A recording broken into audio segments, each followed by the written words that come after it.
প্রতি ম্যাচেই গোল, রেকর্ড আর নাটকীয়তায় বদলে যাচ্ছে বিশ্বকাপের ইতিহাস। সেমিফাইনালের দুয়ারে এসে সবচেয়ে বড় আলোচনায় অন্যতম বিষয় ব্যক্তিগত পুরস্কার, গোল্ডেন বুট ও গোল্ডেন বল। কে পাবেন আসরের সেরা খেলোয়াড়ের স্বীকৃতি, কিংবা কেই বা হবেন সর্বোচ্চ গোলদাতা? এই দুয়ের দৌড়ে এগিয়ে থাকা তারকাদের নিয়ে কাজী মাহিম হাসানের বিশেষ রিপোর্ট।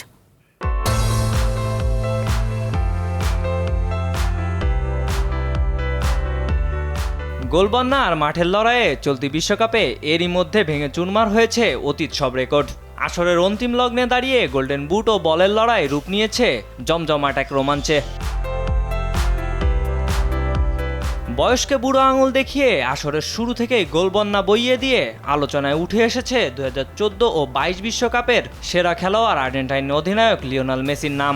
টুর্নামেন্টে এ যাবৎ 8টি গোল করে আলবিসেলেস্তাদের এনে দিয়েছে সেমির টিকিট। রেকর্ড 6টি বিশ্বকাপে অংশ নেওয়া মেসির ঝুলিতে 2টি গোল্ডেন বল থাকলেও নেই গোল্ডেন বুট।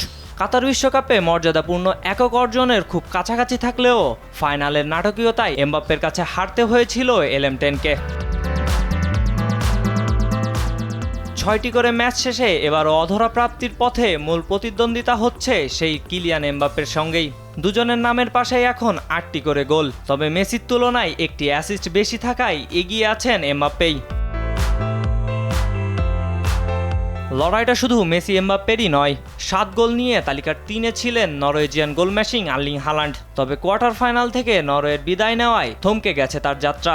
অপরদিকে 6টি করে গোল নিয়ে গোল্ডেন বুটের পেছনে ছুটছেন সেমিতে ওঠা ইংল্যান্ডের 2 ফুটবলার হ্যারি কেন ও জুড বেলিংহ্যাম। মেসি এমবাপ্পের লড়াইটা শুধু সর্বোচ্চ গোলদাতারই নয়, টুর্নামেন্টের সেরা খেলোয়াড় বা গোল্ডেন বলেরও। গোল করার পাশাপাশি দলের জয়ে মেসির ম্যাজিক, ফ্রান্সকে টানা জেতানো এমবাপ্পের নেতৃত্ব আর ফুটবল পণ্ডিতদের ভাবিয়ে তুলেছে কে হবেন সেরা। তবে সেখানে বেলিংহাম ইয়ামালরাও প্রতিদ্বন্দ্বিতা করতে পারেন যদি নিজের দলকে জেতাতে পারেন বিশ্বকাপ। শেষ পর্যন্ত কার মাথায় উঠবে বিশ্বসেরার মুকুট আর কে জিতবে বল কিংবা বুট, তা জানতে অপেক্ষা করতে হবে মেটলাইফের ফাইনাল পর্যন্ত।